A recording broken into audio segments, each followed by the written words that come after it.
Bonjour à tous et bienvenue aux 7h sur Canal 7, la télévision panafricaine. En bref et en images, nous ouvrons cette édition d'information après 2 jours d'échange avec le chef de l'exécutif burundais Pierre Nkurunziza Bujumbura. La délégation de haut niveau de l'Union africaine, conduite par le président sud-africain Jacob Zuma, a dévoilé des solutions qui semblent avoir fait le bonheur de Nkurunziza, mais une grande déception pour une frange importante de l'opposition burundaise. Pour ses opposants, les chefs d'État sont venus conforter le président Nkurunziza sur la question du déploiement de 5000 hommes de l'UA.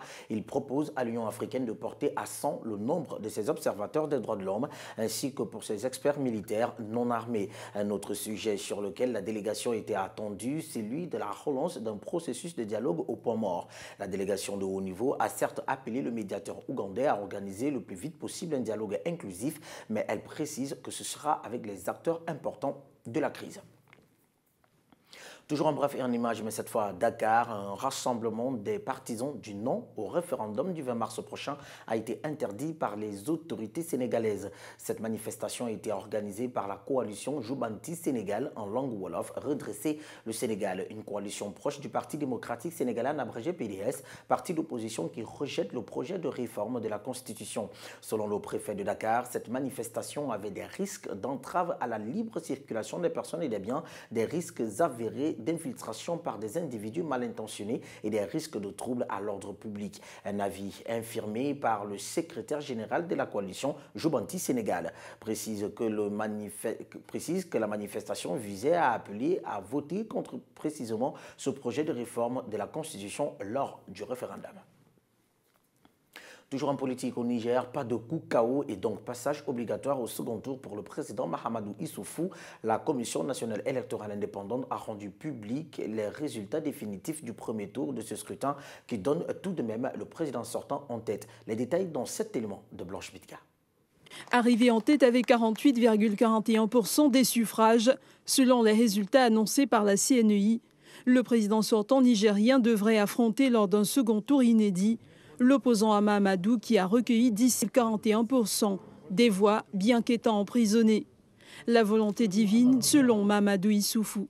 Je m'étais fixé pour objectif de gagner cette élection dès le premier tour. Mais Dieu a décidé autrement. Le choix de Dieu est toujours le meilleur.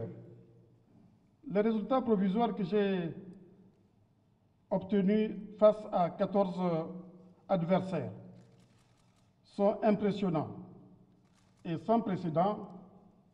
Et quand je regarde la carte électorale du Niger aujourd'hui, quand je vois comment une vague rose a couvert toutes les régions du pays, j'ai un sentiment de fierté. Le président sortant, à qui il a manqué 167 000 voix pour être réélu dès le premier tour, fera face à une opposition qui avait promis de s'unir au second tour. Mais Mahamadou va encore devoir bénéficier de très bons reports de voix pour pouvoir succéder au président Issoufou. Le second tour de cette élection présidentielle, lui, devrait avoir lieu d'ici le 20 mars. Parlons de justice à présent. Ahmad Al-Faki Al-Mahdi est accusé par la Cour pénale internationale de La Haye d'avoir dirigé la destruction de 10 édifices religieux dans la vieille ville de Tombouctou, inscrite au patrimoine mondial de l'humanité avec son groupe proche d'AQMI. L'audience de confirmation des charges contre ce chef Touareg est prévue ce mardi et ce mercredi. Julie Kwendo. Originaire de la tribu Touareg Al-Ansar et âgé d'environ 40 ans, Ahmad Al-Faki Al-Mahdi, qui était jusqu'ici détenu au Niger, a été transféré en fin de semaine dernière vers les Pays-Bas, où il a comparu pour cette première audience, dite initiale, qui n'aura duré qu'une trentaine de minutes. Ce chef Touareg devient ainsi le premier djihadiste à être traduit devant la CPI pour destruction d'édifices religieux et de monuments historiques. Selon l'accusation, l'homme serait un des chefs d'Ansardine, un groupe islamiste radical associé à Al-Qaïda au Maghreb islamique, et aurait dirigé la destruction de 10 édifices religieux dans la vieille ville de Tombouctou, inscrite au patrimoine mondial de l'humanité. L'audience de confirmation des charges contre ce chef Touareg est prévue pour mardi et mercredi. Lors de cette audience, le procureur de la Cour pénale internationale tentera de justifier la tenue d'un procès contre Ahmad Al-Faghi Al-Mahdi, rappelant que la ville malienne de Tombouctou a été fondée entre le XIe et le XIIe siècle par des tribus touaregs. Elle est inscrite au patrimoine mondial de l'humanité. Et la destruction en 2012 de 14 mausolées de saints musulmans par le groupe djihadiste malien Ansardine dans cette ville avait provoqué l'indignation dans le monde. Toutefois, l'UNESCO a lancé en 2014 un vaste programme de reconstruction de Tombouctou et notamment de ses mausolées. Au Gabon, la base aérienne de Libreville a abrité ce week-end un repas de corps, occasion pour l'ensemble des forces de sécurité et défense opérant sur cette plateforme de resserrer les liens de troupes, suivant ce reportage de Dina Koussou sur les images de Mohamed Dina. Un repas de corps a été organisé à l'intention des forces de défense et de sécurité gabonaises agissant sur la plateforme aéroportuaire de Libreville. Un moment indiqué pour réconforter la cohésion entre les différents corps d'armée réunis à cet événement. Pour cette deuxième édition, le but de ce rassemblement est précisé par les organisateurs. Cette initiative est née depuis l'année dernière, il faut déjà le dire. Nous avons remarqué, c'est-à-dire toutes les forces de sécurité et de défense qui travaillent sur la plateforme aéroportuaire de Libreville. Nous nous sommes rendus compte à un moment donné qu'il faut que l'on se connaisse pour rendre un peu fluide nos activités, pour rendre un peu plus facile les activités que nous menons dans nos unités respectives. Là, nous avons eu la chance d'avoir la participation d'autres entités et même de pays étrangers comme les Chinois. J'ai vu la coopération chinoise, j'ai vu les représentants de forces de sécurité françaises. Donc c'est pour dire que c'est un événement qui, de chaque année, essaie d'engager beaucoup d'engouement. Au final, c'est dans une ambiance festive que s'est déroulé ce repas de corps qui a été agrémenté par la prestation d'une fourchette d'artistes locaux. Le rendez-vous est pris pour l'année prochaine, sans nul doute, avec d'autres innovations. Chacun doit dire devant le professeur ce qu'il a en lui. Vous l'avez certainement constaté, c'était les images de Rodrigue Simangoy à la place de Mohamed Dina. Économie à présent, lors d'une réunion de 2 jours à Shanghai avec les grands argentiers du G20, les ministres des Finances du G20 ont exhorté la communauté internationale à faire plus pour combler les failles dans la lutte contre le financement du terrorisme. Pour le ministre des Finances français, il y a urgence à agir. Judith Kouandou dans ce reportage. Ils sont désormais déterminés à combattre avec fermeté le financement du terrorisme. Le communiqué publié à l'issue de la réunion des ministres des Finances du G20 révèle que ces derniers vont redoubler d'efforts pour accroître leur coopération et leurs échanges d'informations. Le ministre français des Finances, Michel Sapin, a rappelé qu'il y a urgence à agir. Chaque minute perdue, chaque jour perdu, ce sont des minutes ou des jours qui peuvent être utilisés pour fomenter, préparer, éventuellement mettre en œuvre des attentats. Il y a donc vraiment une nécessité d'agir de manière extrêmement urgente. Nous avons senti une très grande convergence, non seulement dans la volonté de mettre en œuvre, mais aussi dans les modalités de mise en œuvre et dans cette nécessité d'aller très vite. Ces déclarations du G20, qui ne sont toutefois pas assorties d'engagements précis, interviennent alors que le GAFI a récemment pointé une trop grande lenteur de l'action internationale, malgré des progrès. Les grands argentiers des 20 plus grandes puissances mondiales appellent en outre tous les pays à se joindre à eux dans ces efforts, notamment via une mise en œuvre rapide des normes du GAFI, le groupe d'action financière sur le blanchiment des capitaux. Il demande également à cette organisation internationale, basée à Paris, de renforcer leur travail pour identifier et s'attaquer aux failles et lacunes qui demeurent dans le système financier. Et toujours en rapport avec cette information, ces grands argentiers du G20 ont apporté un soutien unanime au gouvernement britannique, s'alarmant du choc que constituerait un Brexit pour l'économie mondiale. Parmi les risques pesant sur la reprise économique mondiale, on note le choc d'une éventuelle sortie du Royaume-Uni de l'Union européenne. Et tout ceci dans ce reportage de Judith Kouandou une fois de plus. Certes, le sujet n'a pas donné lieu à un débat à proprement parler durant la réunion, mais le communiqué publié par les ministres des Finances des pays les plus riches de la planète cite dès le premier paragraphe le choc d'une éventuelle sortie du Royaume-Uni de l'Union européenne. Pour autant, dès le début des échanges, il a été d'emblée décidé d'inclure cette mention dans le test, a indiqué la directrice générale du Fonds monétaire international, Christine Lagarde. Le secrétaire américain au Trésor, Jack Lew, a de son côté insisté sur l'enjeu du scrutin, car pour lui, il s'agit d'une question de sécurité nationale et économique pour le Royaume-Uni, l'Union européenne et les États-Unis. Le Premier ministre britannique David Cameron va faire voter ses concitoyens sur la question le 23 juin, après avoir obtenu des concessions de la part des 27 autres pays de l'Union pour assurer le respect des intérêts britanniques. Le leader conservateur fait campagne pour le maintien dans l'Union européenne, mais son parti est profondément divisé jusqu'au sein du gouvernement où certains de ses ministres font campagne pour une sortie et il a échoué à rallier le charismatique maire de Londres, Boris Johnson. Notons toutefois que les responsables financiers des plus grandes puissances du monde ont rendu un verdict unanime en décrétant qu'un Brexit sera un choc pour l'économie mondiale. La situation est d'autant plus morose que la livre britannique est tombée cette semaine à son plus bas niveau face au dollar en près de 7 ans. L'économie mondiale est confrontée à plus de risques et d'incertitudes qu'à aucun moment depuis la crise financière de 2008. Donc ce serait le pire moment pour que la Grande-Bretagne se lance dans l'énorme pari économique de quitter l'Union européenne. Le volet environnemental de ce journal s'ouvre avec l'Afrique du Sud, un pays frappé par 2 années de sécheresse, une situation qui pousse les fermiers de Bloemfontein au bord de la faillite. Désespérés et profondément religieux, des centaines d'entre eux se réunissent régulièrement autour d'un prédicateur et prient ensemble pour qu'il pleuve. Enfin, René Desvilliers dans ce reportage. Marius Velremoud et sa femme sont debout bien avant l'aube. Ce matin, ces éleveurs de moutons vont rejoindre des centaines de fermiers pour prier pour qu'il pleuve enfin après 2 longues années de sécheresse en Afrique du Sud. Pour l'heure, Marius s'estime heureux, il n'a perdu aucune bête, une chance qu'il ne doit qu'à sa foi selon lui. Chaque jour, quand on se réveille et qu'on regarde le ciel, il n'y a ni nuages, ni pluie, et on sait qu'on dépend de Dieu. En tant que fermier, je pense que certains d'entre nous ont vécu directement cette expérience. Il n'y a rien entre Dieu et vous, c'est seulement entre lui et vous, et s'il ne fait pas pleuvoir, alors c'est qu'il n'y a rien. Et cela a un grand impact sur tout le monde. 5 des 9 provinces sud-africaines ont été déclarées en état de catastrophe naturelle en raison de la sécheresse.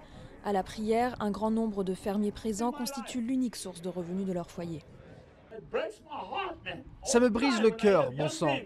Je veux pleurer quand j'entends que des jeunes hommes se suicident parce qu'ils n'en peuvent plus de supporter la pression. Des couples sont menacés par cette sécheresse. Je vous le dis, ça vient du fond des enfers. Applaudissons le Seigneur, s'il vous plaît. Ces dernières semaines, des pluies éparses sont tombées sur certaines régions du pays, mais elles sont encore bien trop faibles et trop tardives pour sauver les récoltes et empêcher les animaux de mourir de faim. Dans ces communautés où les fermiers sont au bord de la faillite, le message religieux fait son effet. Culture à présent, pour la 2e année, la British Broadcasting Corporation, en abrégé BBC, a lancé ce 24 février le prix Komla Dumor, un prix qui révèle une nouvelle star du journalisme africain. En hommage à son défunt journaliste Komla Dumor, décédé à l'âge de 41 ans, la BBC a institué un prix qui en est à sa 2e édition à la recherche de la future star du journalisme africain. Le gagnant pourra acquérir de nouvelles compétences et des expériences professionnelles au sein des équipes de BBC News à Londres et pourra par la même occasion travailler avec cette équipe au cours d'un stage de 3 mois. La gagnante de l'an dernier, l'Ougandaise Nancy Kakongira, a déclaré s'être sentie soutenue en tant que journaliste du continent africain pour raconter l'histoire qu'elle a toujours voulu raconter de la manière dont elle voulait la raconter. Lancé ce 24 février, les candidats admissibles pour le prix Komla Dumor de BBC World News saison 2 ont jusqu'au 23 mars 2016 avant minuit pour présenter une demande. C'est en 2007 que le journaliste ghanéen Komla est arrivé à la BBC, un journaliste exceptionnel qui a marqué son auditoire notamment au Ghana sur Joy FM avant la consécration à la BBC. Grâce à son talent de journaliste perspicace et son style de narration convaincant, il a travaillé sans relâche pour raconter au reste du monde les événements d'une Afrique complexe. Komla Dumor a interviewé Bill Gates, le fondateur de Microsoft, ou encore Kofi Annan, l'ex-secrétaire général de l'ONU. En décembre 2013, le journaliste a couvert les funérailles de Nelson Mandela. La même année, il a été désigné par la publication New African comme l'une des 100 personnalités africaines les plus influentes. Et parlant de sport football, suspendu pour avoir tenu des propos injurieux à l'endroit de son entraîneur et de ses coéquipiers, l'international ivoirien Serge Aurier a été suspendu par son club, le Paris Saint-Germain, jusqu'à la fin du mois de mars. Des précisions dans ce reportage de Mamadou Niang. Provisoirement mis à pied depuis la diffusion de la vidéo polémique sur Periscope, Le latéral droit du Paris Saint-Germain, Serge Aurier, a été notifié de la sanction du club. Ainsi, à compter du lundi 29 février et jusqu'au dimanche 20 mars, l'international ivoirien sera à la disposition de l'équipe réserve parisienne. Il manquera donc le 8e de finale retour de la Ligue des Champions contre Chelsea. Serge Aurier rejoindra ensuite la sélection nationale des éléphants de Côte d'Ivoire pour la double confrontation contre le Soudan dans le cadre des éliminatoires de la CAN Gabon 2017. À son retour, l'ancien Tunisien sera alors réintégré dans le groupe professionnel. Il devrait également s'acquitter des travaux d'intérêt général, au moindre mal pour celui qui a commis la lourde faute en injuriant dans les réseaux sociaux son entraîneur et quelques-uns de ses partenaires. Parlons toujours de sport, mais cette fois de karaté. Le karaté local était à l'honneur ce week-end à Libreville avec la 4e édition de la Coupe de l'ambassadeur du Japon qui a eu lieu du côté du Prétané militaire. Un événement qui a été rehaussé par la présence de l'ambassadeur lui-même, Masaaki Sato, qui a fait un bilan positif et des représentants du ministère des Sports et d'un parterre d'invités. Michel Zeuyi et Christian Moussouami étaient sur place. À l'initiative de l'ambassadeur du Japon au Gabon et de la Fédération gabonaise de karaté-do et des arts martiaux affinitaires, le gymnase du Prétané militaire a abrité la 4e édition de la Coupe de l'ambassadeur du Japon. Je suis très heureux d'être ici pour assister à ce tournoi de karaté.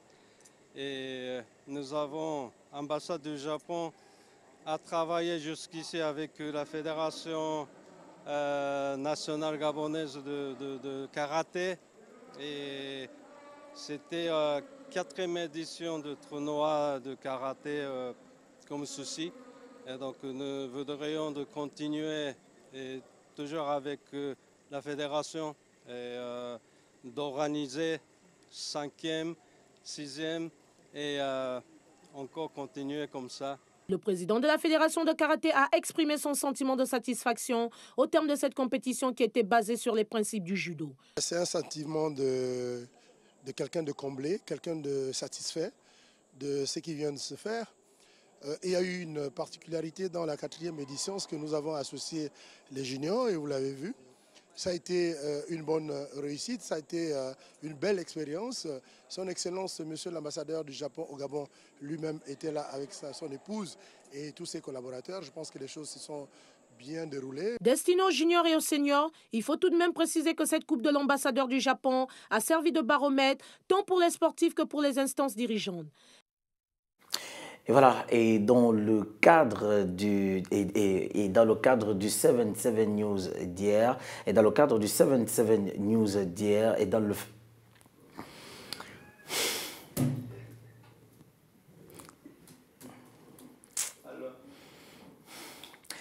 fait de la semaine du magazine 77 News d'hier soir, Blanche Bidga, Carnot Atomomengue et Samporotmba se sont prononcés sur la nouvelle nationalité de l'ex-président burkinabé Blaise Compaoré. Regardez.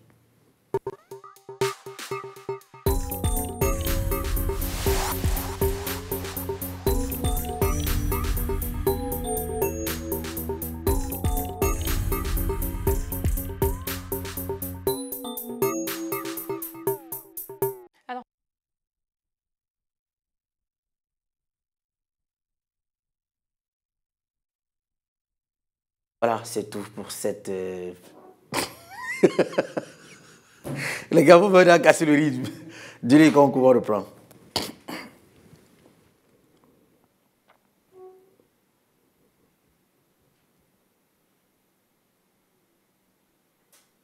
On dit il faut travailler.